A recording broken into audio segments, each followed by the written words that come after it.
Okay, I guess recording started. So good afternoon, everyone.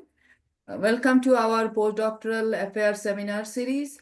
And today's topic is SciPhD. I assume most of you already know Dr. Randall and Mr. Larry. So SciPhD is a program we had last year, beginning of last year. Some of you already attended that. They came to our campus, UTSA campus, and trained all of you for your job search, especially for if you are going for industry sector. So that was an awesome experience for all of us, and it was 2.5 days program. And I heard a excellent feedback after we finished program. And today, Dr. Randall and Mr. Larry, they offered us to come here and train you all again back with the Flamingo software they shared with you all, which is specially for your job search and how to align with experience with the job ads, and also how to prepare a targeted resume for a specific job. So I am honored here to welcome Mr. Randy and Larry. Thank you both for coming and joining here. And thank you all. I know there are a lot of UTSA and all UT system postdoctoral fellows here, and please feel free to ask questions once they are done, and they are always so helpful to be in touch with us every time. So yes, Randy, you can take from here. Thank you again. All right, thanks, Madhumita, and thank you everybody from UTSA for joining us. Let me just share my screen now. All right, so you should be able to see now presentation. And we're going to dive right in here. We'll give our introductions as part of this because we only have an hour. And so we want to get you as much information as we possibly can. So just by way of introduction, well, first, let's talk about what the goals are. So we want to get done in this hour. I want to talk briefly about what the different kinds of career paths are that are available to you as a PhD that you can think about. But the main focus is going to be on what are the skills that are valued by professional organizations? What do they look for? And what are the things that you're going to need to be able to convince them that you have when you're competing for jobs so that you're successful? We're going to talk about the importance of a targeted resume and how Flamingo, our web software that all of you who attend are going to get your own permanent copy to, how Flamingo will help you generate that target. It'll actually do it for you, but generate a targeted resume so that you are in the best possible position to compete for the job that you really want. All right, so let's start with what can you be with a PhD? What are the kinds of different career paths that are available to people with the kinds of background that you have? Well, you know, I guess the easiest and most common stepping stone would be to continue to do the things that you're doing right now, whatever that is. These are just some examples that I would be familiar with, having been a bench immunologist way back when I did my PhD and my postdoc. But whatever it is you're doing for your PhD or postdoc program, whether that's at the bench, behind a computer, out in the field, maybe as an epidemiologist, or whatever it is that you're doing, there are professional organizations that will hire you to do those things as well. But we want you to be aware that there are a lot of other career paths that your PhD has set you up for. For example, for many of our SciPhD alumna, communicating science is actually more exciting for them than doing science. And there's a whole variety of different career paths that leverage your ability as a very, very effective communicator, whether in writing as a science writer or a medical writer, or verbally as like a medical science liaison or a support specialist or an application specialist, corporate communications. There are a whole variety of career paths that leverage your ability to communicate science to different audiences to promote the products and services of whatever your company manufactures and produces and tries to sell.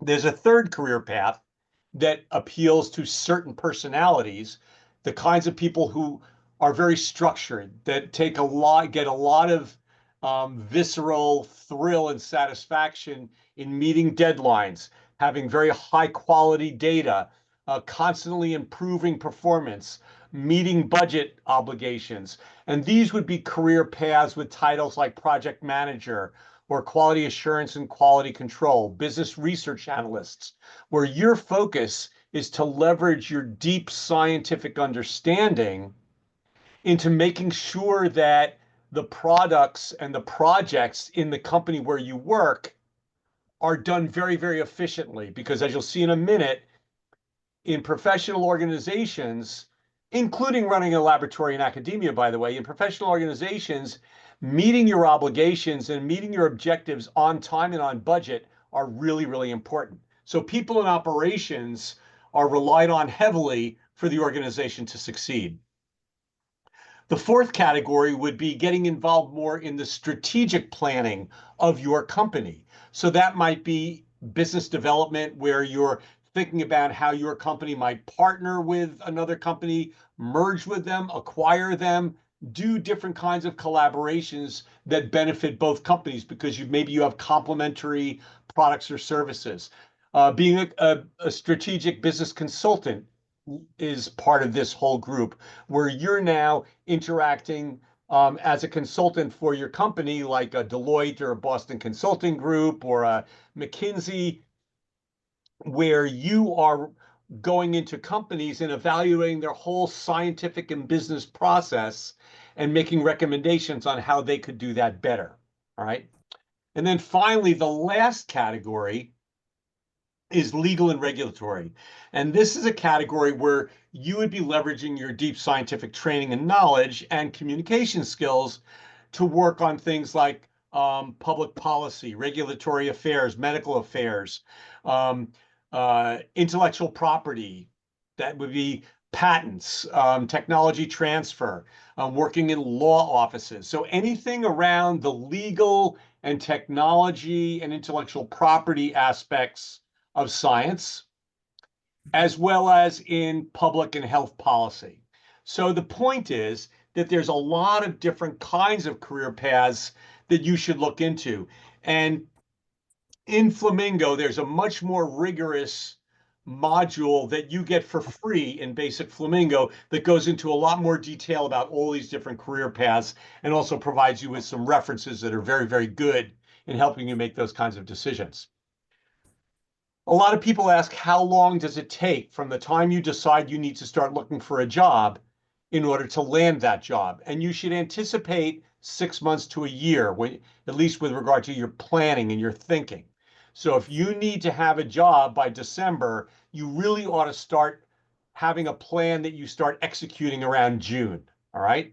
Now, having said that, we're happy to tell you that many of our SciPhD alums land jobs within the first 2 months of starting to look for jobs. So you need to be prepared as you start your job application process, the search and application process, for the likelihood that you may wind up getting a job offer in even 6 weeks or 8 weeks. And how is that going to work with your current status? Now, if you're a postdoc, that shouldn't be a problem because you should be able to leave your postdoc at any time once you are offered a permanent job. If you're a graduate student, you obviously have to factor in how long it's going to take you to finish your thesis and defend, because there's no way you can sacrifice that. You can't leave that early. All right. One of the things that's important to understand, you've probably heard this, is that many, many jobs that you start looking for when you go to Indeed or AAAS Careers or Biospace or wherever you look for jobs, you see all these jobs that sound really cool and interesting, and you read the requirements for the job and you go, oh, I can do all of this, except you see this line that says they're looking for someone with prior industry experience. And so the presumption is that you wouldn't be qualified for those jobs. Well, I would say that 75 to 80% of the emphasis of this workshop right now and of SciPhD's general training philosophy is to ignore that in many, many cases. In most cases, what we can show you is how you can convince hiring managers from jobs like the ones that have these lines on them that you have the equivalent experience of having a prior industry job. You just happen to get it at UTSA or somewhere else, okay? And that's the important thing to understand. So let me explain how that comes to be. So one of the things, for those of you who are considering, actually, let me go back one step too. Our main focus is on helping you guys get jobs mostly outside of academia. But the only reason that's the case is because we know from having been doing this for about 13 years that something between 70 and 90% of you wind up pursuing jobs outside of academia. I had an academic career originally. I was a PI at the National Cancer Institute. I loved it. I have high respect for it. It's a great career. For a whole variety of reasons, though, not the least of which being the current things that are going on with the new administration and the government, more and more people are looking for careers outside of academia. So that's what we're going to focus on. Understand, though, that the entire SciPhD training programs are valuable in running an academic lab just as much as they are valuable in working outside of academia, because running an academic lab, and I was a PI, so I can promise you this from experience, is just like running a small business, all right? So everything we're going to talk about in Flamingo, in our certificate program that we do at UTSA, and today are relevant regardless of the career path you're looking at. All right, but so in focusing on jobs outside of academia, one of the things you absolutely have to understand are the two rules of business. And that first rule is that by definition, a business has to make a profit. It's for obvious reasons. You have to bring in enough revenue to pay the people who are working for your company and to pay for the equipment and the building and all those other things. There also are legal requirements. If you're going to be a company, you have an obligation legally to have a business plan that can show a profit in order to get the tax benefits that companies enjoy. But regardless, rule number one is you have to make a profit, which means that you have to be concerned about meeting deadlines, working within budgets, etc. The second rule of business is that you have to continuously improve. And that is also kind of obvious because you're going to be competing with other companies that deliver the same or similar products or services that you do.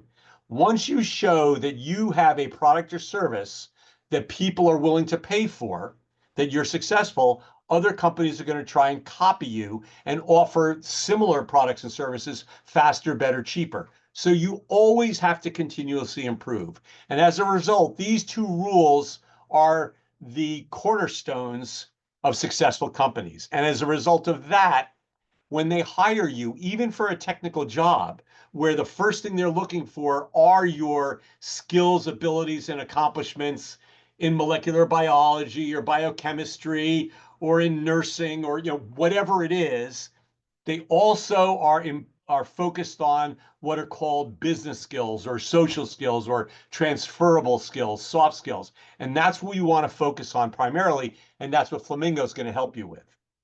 So, for example, just so you can see how this works, if you were working in a pharmaceutical company and you're part of a team that's developing a new therapeutic, in your project team, you're going to have 10, 20, 50 people on that team that all have different roles and responsibilities in getting this product to be successful. And these are just some of the job titles of the different people that you'd be working with. And they have different training and backgrounds. So you have to be able to effectively communicate with all these people, despite the fact that they have very, very different technical training than you do. So in general, there's going to be many, many roles and responsibilities, and there has to be very tight coordination and communication between everybody for everything to work. This teamwork is a common foundation of virtually all professional organizations. And as a result, there are additional skills that they're looking for in addition to your scientific technical skills that they're really hiring you for. So what are these skills? Well, if we look at a job ad, you can see, here's a job ad for a scientist working at GSK, and here are all the technical skills, biochemistry, phage display, molecular biology techniques. It's all in there. But look what else is in this job ad that they're telling you are critically important. Can lead a group, be innovative, manage collaborations, work independently, leadership, management, passion, problem solving, communications. These skills are just as important as these technical skills. Yet oftentimes your colleagues who apply for jobs like this only focus on these technical skills in their resume, in their cover letter, in their CV, and in answering a question about why should we hire you, and they completely ignore these skills, which is a big, big mistake because it is these skills that separate the truly valuable new hires from the ones that don't succeed. All right. And you'll understand more about that in a minute. So I guess what we want to tell you is, or have you understand, is that when you apply for a job, you should think of it as a marketing exercise where you have a brand. And you certainly have your scientific identity as part of your brand, right? Which is what you do, what your expertise is, your publications, your accomplishments, etc. But you also have a business identity, which is how you get that work done, the precision, the accuracy, the managing budgets, the continuous improvement, awareness of your competition, all the business skills that ensure or promote or increase the likelihood that you're going to be successful in executing the work that you execute. And the third identity that is part of your brand is your social identity, which is that whole team participation, being able to work with a team, being able to collaborate, being able to make other people better. And it's the combination of all three of those skills that will truly make you stand out amongst your competition, right? And there's more to this that when you get your Flamingo account, you can watch and learn in module 1 there that I'll show you where that is. Now, why does this matter? Well, first of all, the good news for you is that you are not just a technical expert. In reality, in doing the scientific method here on the left, the things that you do every day that you've been doing since you started your thesis work, you develop a hypothesis with your professor, with your PI. You figure out who are going to be the people that are going to be helping you get the work done. You plan out your experiments, the time courses, all the different aspects, the working out details with the core facility or collaborators. You generate the data, you communicate or publish the data, and you review your data and then go back to your hypothesis and continue around this circle until you get enough to get your publications, to get your thesis, etc. You are all intimately familiar with this process. You live it every day. This process is an exact parallel to what we call the business life cycle. You developing your thesis project or your postdoc project is what we call creating the vision in the business world. Assembling your team is what we call developing your people.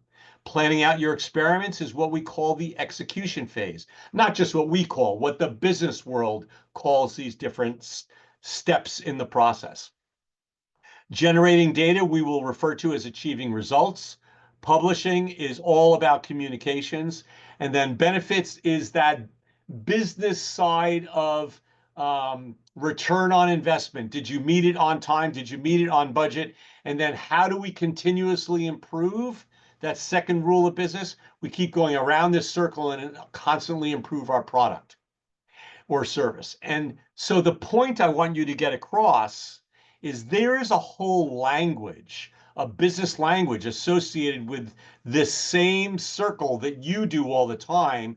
And if you can just learn that language, that's one of the ways that you're going to convince hiring managers that you have that business experience, even though you didn't have prior actual experience working in a company. Let me show you just one more level of detail about this. So here's this cycle of business, right, that we're talking about. Each one of these, and going around that circle, was creating the vision. These are the specific behaviors that define this. We don't have time to get into them today. All of this is in Flamingo. And again, I will show you that in about 5 minutes when I do a live Flamingo demonstration so that you know what's going on. But creating the vision is about these kinds of behaviors: being strategic, being innovative, identifying and managing risk, being able to champion ideas. Developing your people is about building collaborations, building a high-performing team, enabling other people, and building rapport. Execution is about the careful planning of all of the work that gets done, the specific behavior, structure, monitoring or controlling the project, tactical adjustments, and delegation. It's not enough to just do work. You've got to achieve high quality results, which means you focus on high productivity. You stay focused on the exact work that has to be accomplished and don't get distracted. You're keenly aware of your competition. As I'm describing these, I think you can realize that you are doing all of these things when you're doing your thesis and postdoc work. With regard to communications, there are 4 aspects of communications that we teach. Technical literacy, is your ability to communicate with people with different backgrounds than your own, right? Which is critically important where you're in those project teams that I showed you that have different kinds of people on them. Emotional intelligence is being able to keep conversations positive. As scientists, we like to debate, we like to argue, we like to challenge. That can be very productive in coming up with new innovative ideas in a company, but it can be destructive if it winds up not being a positive energy, if it's being critical, if it's being degrading. And unfortunately, in academia, we're kind of taught to do that in some ways. We can talk about that in more detail another time. Social intelligence is adjusting your communications based on who you're speaking with and what their professional role in the organization is. And style flexibility just says that different people's personalities impact the way that they communicate. Think extrovert, introvert, or people that focus on specific data versus implications, right, of the data. Recognizing that allows you to adjust your communication to build relationships more easily with other people. And again, there's far more detail in all of these things in our certificate program, which you could also get in Flamingo. And again, I'll show you that. And then financial acumen just deals with that first and second rule of business, being able to understand basic finances, that you're staying on budget, that you're getting a return on your investment. Why does this stuff matter? Why does it matter if you can understand the language of business? The reason is because if you understand all of these different processes in the business world related to your science, you can now read a job ad and interpret all of the phrases in that job ad as which one or more of these behaviors do they map to. Okay, so for example, in this job ad, achieve company pipeline objectives would map to achieving results, right? Assumes a leadership role would map to developing your people. And if you can map all of the requirements in a job ad, and that's what Flamingo does, it can now show you visually what that job is all about. So this particular job is working at a production facility that manufactures vaccines and therapeutics. There's a lot of emphasis on your technical knowledge, but there's a huge emphasis on your teamwork and on getting things done. So as you prepare for the interview and writing your cover letter and your resume for this company's job, you're going to want to emphasize especially those things. Whereas a job as a medical writer has a very different profile where you're going to want to really emphasize your communication skills, right? Whereas an equity research analyst, where you're actually looking at the finances of biotech companies to advise venture capitalists and investors, here you need broad technical knowledge, excellent communication skills. It's all about getting things done, that's achieving results, and having broad financial knowledge. So having those profiles helps you target your resume and convince the hiring managers that you really understand what the job is about. And you do that using what we call experience-based responses, where you just, the situation that you're presented with and the tasks to have to be completed are presented either in an interview question or in the job ad.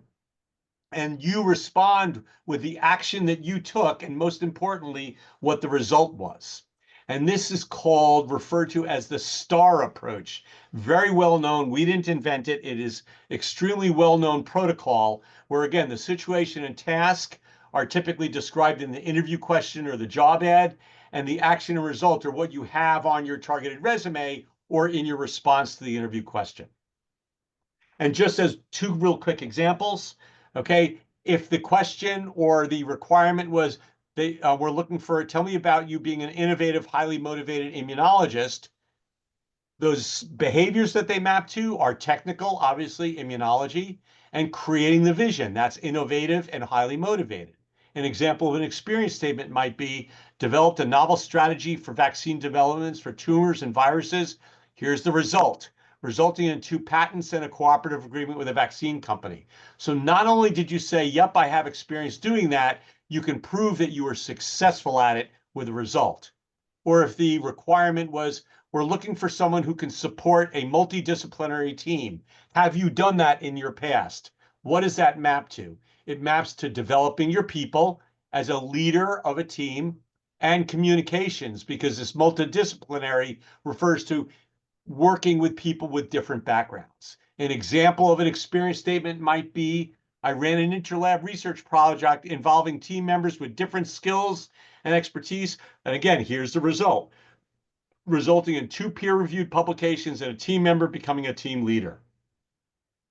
What do you do with these experience statements? Well, in a targeted resume, and this is an example of a resume that was generated by Flamingo in response to a particular job ad, Flamingo will help you write a summary of qualifications that combines all of your experience statements and accomplishments and writes prose for you related to that specific job ad, but then you demonstrate your specific technical skills that they're looking for in that job as bullet points, and your relevant technical business and social skills and behaviors that you have. And the actual experience statements and accomplishments, Flamingo puts right in your resume in the reverse chronological combined educational and professional experiences. Those actual experience statements are placed in there to validate the claims up here in the beginning, and they're put in the resume where you did them in your journey of professional and educational experiences. So why don't I show you now how that works? All right, I'm going to quickly share screens now. And I'm just going to switch. We're going to go live now. When you get your Flamingo license, this is what it's going to look like.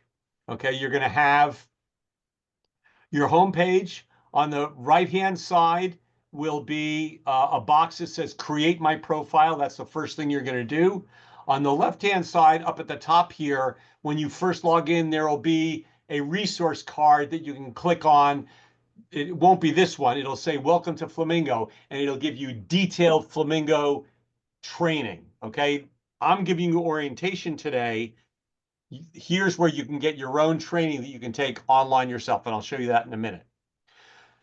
The rest of these things won't be here until you finish your profile. In your profile, it'll say, instead of update, it'll say create my profile. And when you do that, there are 6 screens it'll walk you through. The first one is just about what your future plans are, about approximately when do you think you'll start looking for a job? Do you have any geographical restrictions about how much money do you think you'll need to survive? And we give you a little calculator to help you figure that out.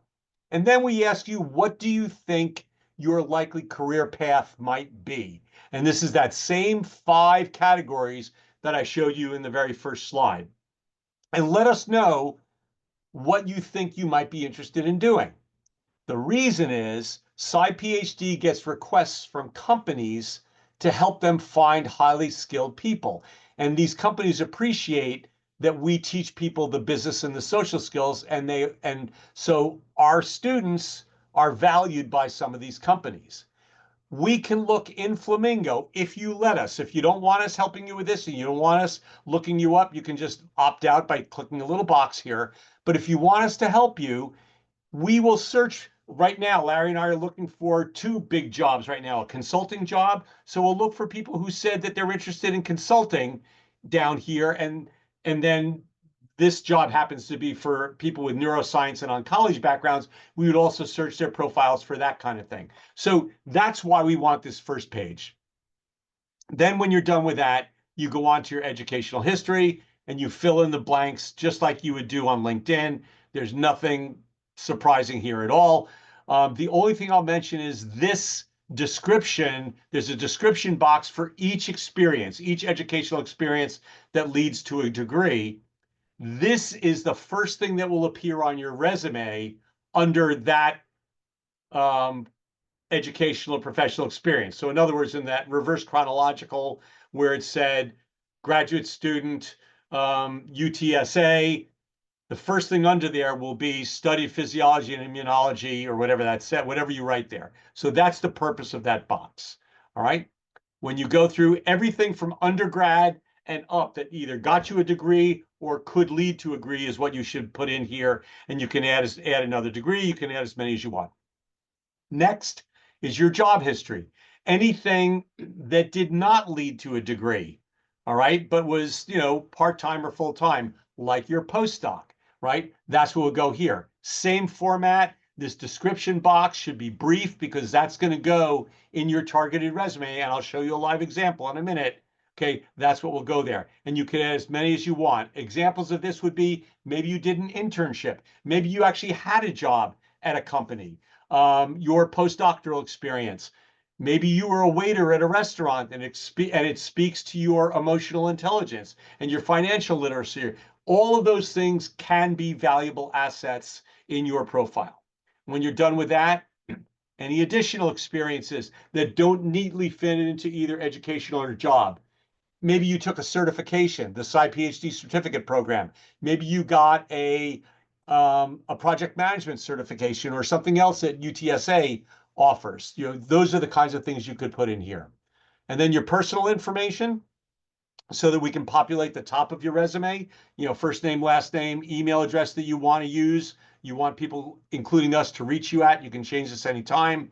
Your LinkedIn URL.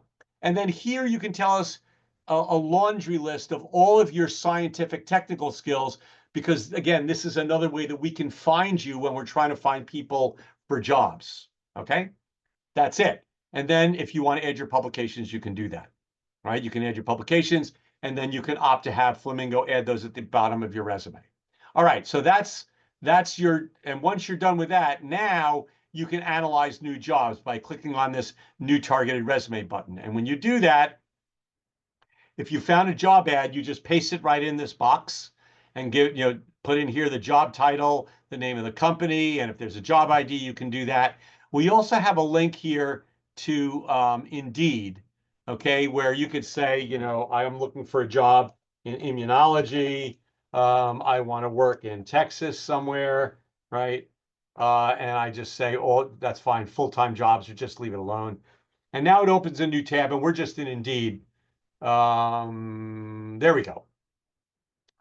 In Indeed, I would say let's first limit it to requirements that include a PhD, clinical development coordinator. Wow, oh here, assistant. Now I don't want an academic job. I want to go.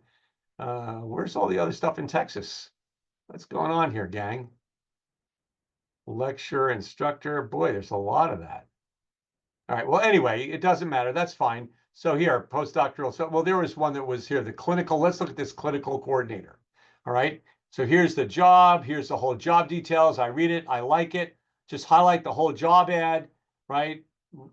Okay. And you go all the way to the bottom, copy it, and then you go back to your career coach page and you would just paste it right in here. Now I have a job.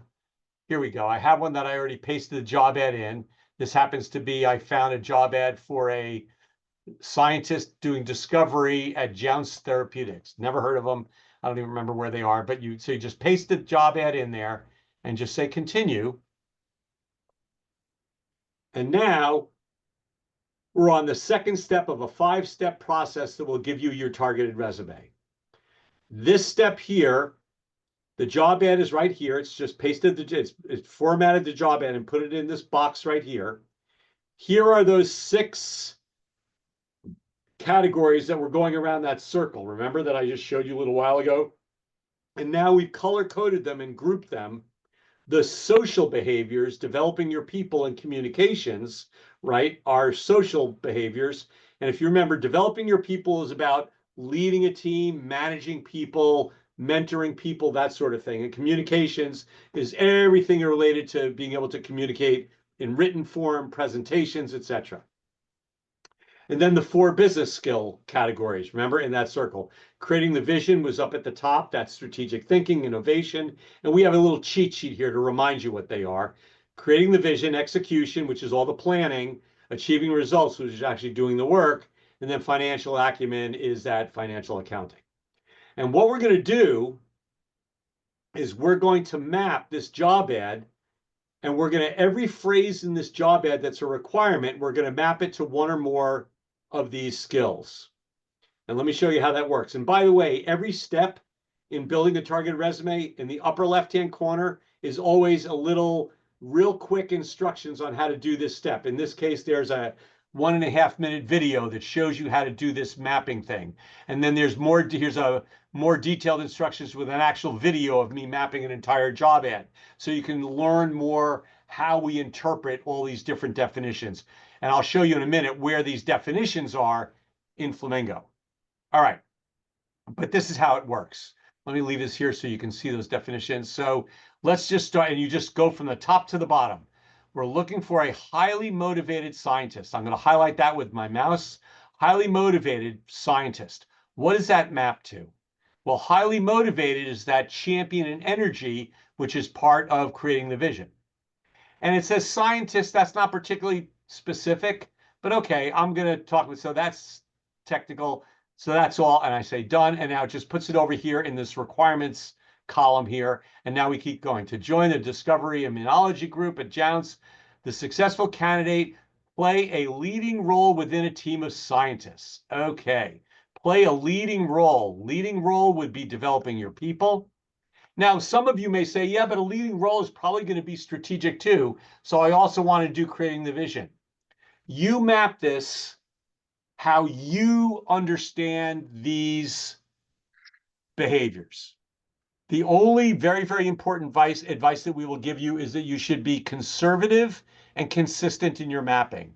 You don't want to be very, very liberal or loose in your associations, like, well, play a leading role. That's creating a vision because you want to be innovative. And it's also communications, because if you're going to play a leading role, you have to demonstrate by communicating. But it's also execution.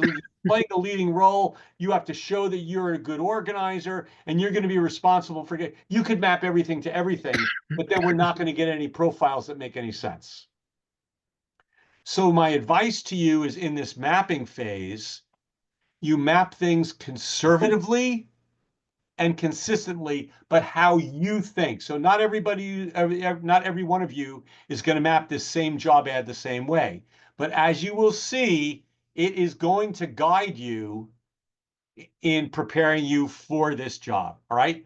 When you're done, you're going to wind up with a mapping that typically, I already mapped this one. So to save time, here it is. And there's, I don't know, something like 20 or 30, you can see on the right-hand side here. All these are all phrases, using both primary cells and cell lines to identify and validate targets. That was technical. Independently work to generate, critically analyze, and interpret data with a scientific rigor and an open mind. That's achieving results. So all of these things are on here, okay? And when you're done mapping, the other thing that you'll notice is down at the bottom here in this blue bar, if you say click here, now you get that analysis that we were talking about before. So this particular job is heavy. There's a lot of emphasis on scientific skills, so I want to make sure I'm prepared to emphasize that. It's a lot about teamwork, not as much about the business skills. That doesn't mean they're not important, but maybe if they ask, why should we hire you? Maybe you want to lead with your deep scientific knowledge as it relates to the job, but then you want to really talk about your experience in running collaborations and working with other people, in mentoring and motivating people, because it seems like that's going to resonate with them. That's more important. So that's this step. When you're done with this step, you say continue, and you go to the third step of the 3-step process. And in this step now, the behavioral goal at the end of this step is for every one of these requirements here. Every row here is one of those phrases you highlighted. Highly motivated scientists was mapped to creating the vision. Playing a leading role was mapped to developing people. There should be, 20 or 30 rows here. At the end of this step, For every one of these requirements, you're going to create an experience statement, hopefully with an accomplishment, and it's going to ask you where in your background, this is from your profile, where is the best example of where you got that experience? And you're going to tell Flamingo that, and it's going to track that, okay? And then you're also going to come up with a business skill or social skill or set of skills for those bullet points that are going to show up on your resume, all right? Now, to do that, we've got a few tools to help you. And once again, upper left-hand corner is the detailed guide on how to do this step. But I'm going to show you how to do it right now.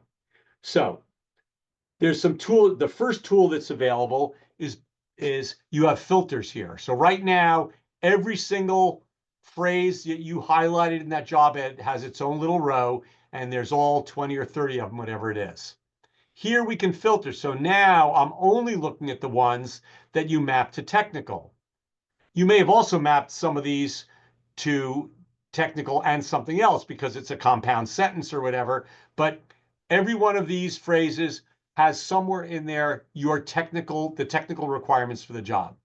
Similarly, now you're looking at ones that all had developing your people or communications, the social skills, right? And then all the business skills. So the first step, the first thing to do is we want to remove all the redundancy in the job ad. What we have noticed, and I'm sure you've noticed too, in most job ads, there's a lot of phrases that say the same thing over and over again. And in terms of writing a targeted resume, that's important to know because that gives you an idea of how much they're emphasizing that. But you don't need to answer the question multiple times, right? So we do count how many times they say it to show you that graph of what they emphasize. But now we want to get down to the minimum set of requirements where we're going to write experience statements because it's a lot of work and we don't need to do it over and over again. So the first thing I want to do is I'm going to go under technical and I'm just going to read through all of them and exclude by unchecking any of them that are redundant and just save the best ones in my own mind. And best can mean the ones that I'm best at, that I think are the minimum set that would convince them that I can do the job, or whatever, however you want to do that. I'm going to show you two ways to do this. By default, when you get to this page, all of the requirements are included. The check mark is there. So you can start that way and then just read through and turn off ones that are redundant, like here. Discover and validate novel cancer and immunotherapeutic targets. Okay, I can talk about that. Identifying novel oncology targets amenable to biological. Oh, that's even more. Okay, that's better than. I'm going to turn that one off. Let's keep going. Demonstrate immunomodulator activity and support. Okay, that's different. I can do that. And you go in and turn off things that you decide are redundant. That's one way to do it. Finish with technical, move on to the next ones. The other approach, which happens to be my approach, but it's just because of the way I think, I start with all of them off. I deselect all of them. I just read every one of them first, so I get a big picture of all the technical requirements for this job. So all I do is I sit back, have my little beer sitting next to me, and I read all of these statements, right? I say, okay, I got it. Now I pick the minimal set of 1, 2, 3, maybe 4, if I have to, technical requirements that address 80 to 90% of what they're getting to, what they're looking for, and that I have a good story to tell. So, yep, I've got this experience, I've got that experience, oh boy, I've got a great story with that, and this one here. And some of these other ones, I'm not so sure, or at least it overlaps with the other ones. I'm not going to bother. I don't care which way you do it. Okay, but that's the first step, is to go through all the requirement phrases in all these categories and get your minimal set. Once you do that, you should also score yourself somewhere between a 1 and a 5 on how solid you are. And if you're including one of these, you probably should be a 4 or a 5. If you're not including it, it doesn't matter. You don't even have to do it because we're not going to pay attention to it afterwards. When you're done, here's what it's going to look like. Just look at this first column, okay? Don't worry, next I'm going to talk to you about these second and third column. But now you see all of these phrases that I have included. I've set what my skill level is, and there are There are a bunch, here you go. There's a whole bunch that are not included because they were redundant or I can't do them, whatever. So once you've got that done, now for the ones that you've included, and again, we can use the filters here, right? For every one of these that you're going to include, you need to develop an experience statement with an accomplishment, just like what I showed you before. And the example here, develop novel in vivo and corresponding in vitro model systems to study pulmonary inflammation and the progress of cellular adaptive and innate immune responses, resulting in 3 publications. There's my result, right? So I've got that. And I said, well, that was work I did as a graduate student. And I have to have at least one skill bullet. If this is technical, so I have to put in at least one skill bullet that is a technical skill. And there's no control vocabulary. I could type, garbage, whatever I wanted, but you have to have at least one skill in here. We don't have a control vocabulary for this because honestly, we can't keep up. There's always new stuff evolving, but you need to have at least one. In this one, because so the technical aspect of this, lead the design and execution of immune responses. I put that in oncology as a technical skill, and it can be redundant with one of these other ones. That's fine. But because there's a business or social skill, that, remember on your resume, that's a separate category. So you also have to come up with at least one skill bullet that's relevant for this. And for this, we do have this massive controlled vocabulary where you should be able to find something appropriate for everything under all of our business and social behavioral categories that we have in Flamingo. And when you're done, this is what it's going to look like. So every one of them is going to have the experience statement and accomplishment, where you did it, and at least one skill bullet. As you're going through this, if you come to one, you say, I've written that before. There was another job ad where I dealt with this immune oncology stuff. There's a link here. If you click on this, view all experiences, Flamingo remembers everything you've ever written. And it brings them, and it can display all of them that you can filter and search for, either by where in your background you did it. Here's all the skills that I've written about when I was a doctoral student or as a postdoc, right? Or you can filter by the behavioral category. And, so whatever it was, oh yeah, this is it. Yeah, and just highlight and paste. So it's just a way to help you get this step done more quickly. All right, that's that. Realistically, this process, this page alone can take you a couple hours to do it thoughtfully, but it's worth it. When you're done, you say continue. And Flamingo remembers, by the way, where you can stop. There's a save button, and when you come back, you can go right back to that page. That's not a big deal. Now we're on the last step, and that's writing that summary of qualifications. And so now your toolbox, now what the work you've done are represented in all these different cards that are here. Each card is, again, one of those requirements. It's summed up each of those rows on the last screen. And once again, here's our filters. Okay, so here's our technical cards. Here was the requirement. Here's what we mapped it to. And here's our experience statement. And here's our skill level. So all this data is available to you for your little workbench for you to use as a reference. The goal is to write that summary qualifications down here. Now, we now have an AI component to help you do this. But just so you know, down here, you can do it on your own in a 3-step process. Strong opening sentence, and we give you some examples that you can use. And then when you're done with that, you add additional skills, drawing primarily on your experience statements and accomplishments, and a strong closing statement. But rather than doing that, all you have to do when you get to this page is click on Get a ChatGPT Prompt, and it goes back into all the work you've done so far, and it creates instructions for ChatGPT to create a summary of qualifications, and it gives ChatGPT the actual job ad and all of your specific experiences and accomplishments. It says, use this information to write an appropriate summary of qualifications. And you can read this, you can edit this instruction if you want, right? But it's all here, okay?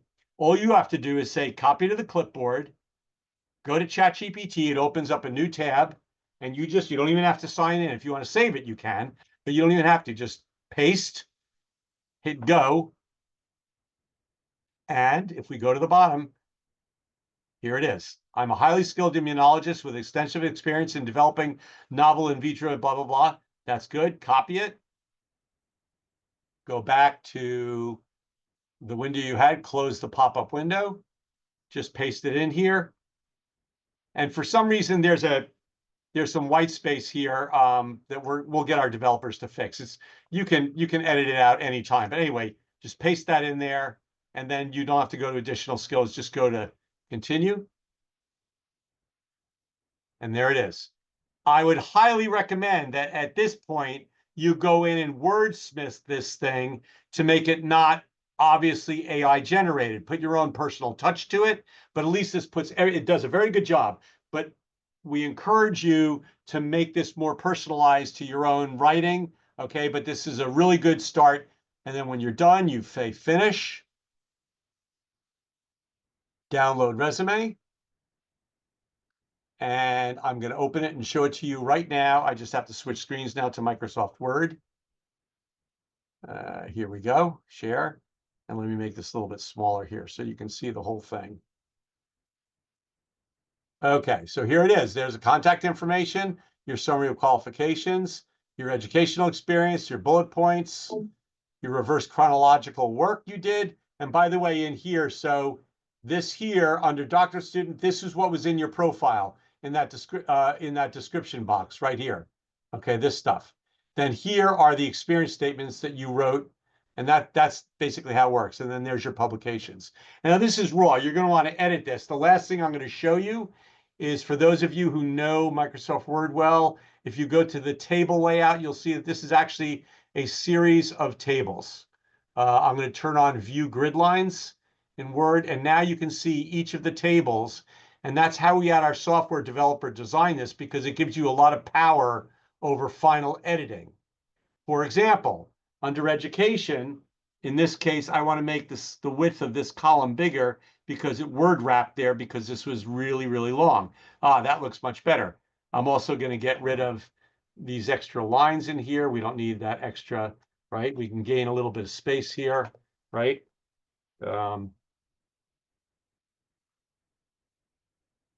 There we go. All right. I could adjust the width of columns, etc. I don't like that starting there, so I'm going to add another character turn to get it on the next thing. And so you can adjust whatever you want, look for redundancies, and get this to 2 pages or less. If you're going to include publications at all, I would do that on a third separate page. Generally, publications are not really super important. Okay. And then there's your targeted resume ready to roll. That's how that works. Let me go back to Flamingo now and show you those resources where you can get more detailed information, and then we're going to take questions. So let me just shift screen again, go back to Flamingo. All right. From any page in Flamingo, you have a navigation bar at the top for resources. You can see every place you were. If you look at the top, there it is. So if you just click on resources, it's just saying you didn't save your work, but that's fine because this is a demo. Here's the resources section. There's tons and tons of stuff in here. Just to start, there's a filter. If you just go to Flamingo Training, all of our resources related to learning how to use Flamingo and all the different parts of Flamingo are right here. Each of these is its own. So welcome to Flamingo. Here's just a little cartoon overview, 4 minutes. Here's that full Flamingo training that I told you about. It's like an hour long with an index on everything I just showed you. How to build your profile, how to import and analyze and map job ads, writing experience statements, using AI for your summary. It's all right there, right? Everything that's there. You should take your time and explore all the different resources that are available to you. I mentioned to you that there's a lot more detail about the philosophy of SciPhD, are about career paths, about the kinds of companies you can work for. That's all in Module 1, Business of Science. Okay, this is the first module of the certificate program that we did down at UTSA last year. All right, and so here's the full training video, which is identical to what you guys got when Larry and I were down there. Again, all of these are indexed, so you can jump right to the different aspects of that particular subject. There are critical learning points. There's quizzes that you can go through to test your knowledge. Just explore the resources. And then the only other thing I want to show you specifically, all the way at the bottom, just happens to be where it is. Here are those definitions of our core competencies. So if you click on core competencies, social skills, remember, developing your people and communications. Here's the detailed definitions and all of the individual behaviors that I just briefly showed you before, because we had a lot to cover, right? So under developing your people, communications, and then for the business skills, there are 4 separate categories, right, of business skills. Creating the vision, here's the behaviors there. Execution, here's the behaviors there. Everything is in here. So take your time, go through the resources.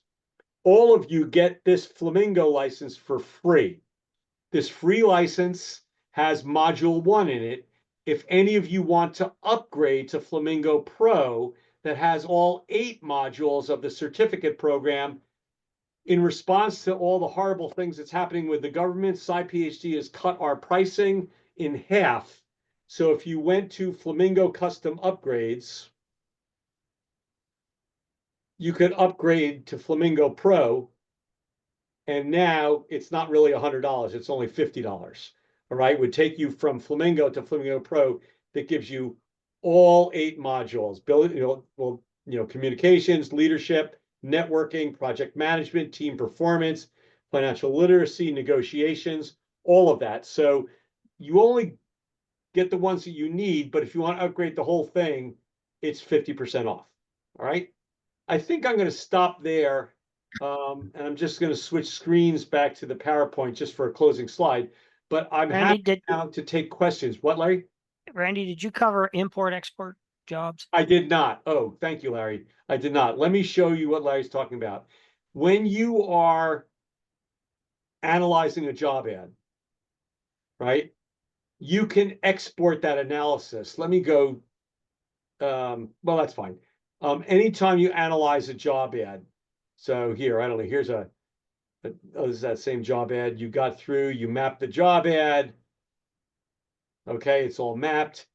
Down at the bottom here will be export this analysis. What it does is it creates a file in your downloads folder, wherever your browser downloads things, that then somebody else could import into their Flamingo application, and they would get this whole mapping. Why might you do that? 2 reasons. One, if you want to sit down with your career development officer and have them help you figure out things that you're good at and things where you need help, you could send them that CSV file. They could then, in their own Flamingo application, say import job analysis, choose the file, and go find that in the downloads folder, right? Wherever it is, right? And then import the job analysis, and it'll show up there, and then they could walk through it with you. The other way that you can use that would be in the resources. We have started mapping job ads. There's probably a dozen of them in here in those same categories that we showed you in the very beginning.